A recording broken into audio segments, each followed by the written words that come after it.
কখনো কি চিন্তা করেছেন আমরা সবাই মিলে যদি একদিনে আমাদের ব্যাংকে রাখা সব টাকা পয়সা একসাথে তুলে নিতে চাই, তবে ব্যাংকে আমাদের সবাইকে এত পরিমাণ টাকা একসাথে দিতে পারবে? এর সহজ সাধারণ উত্তর হলো না। পৃথিবীতে মোট অর্থের পরিমাণ হলো $60 ট্রিলিয়ন।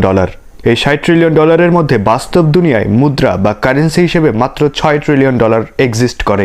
বাকি $54 ট্রিলিয়ন রয়েছে কম্পিউটার সার্ভারে। সহজ ভাষায় 90% অর্থ বাস্তব দুনিয়ায় এক্সিস্টই করে না।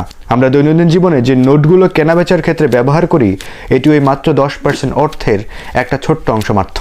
এজন্য আপনি দেখবেন আমরা যখন এক ব্যাংকের অ্যাকাউন্ট থেকে আরেক ব্যাংকের অ্যাকাউন্টে অনেক বড় পরিমাণ একটা অর্থ লেনদেন করতে চাই, সেক্ষেত্রে আমরা কখনো ক্যাশে লেনদেন করি না।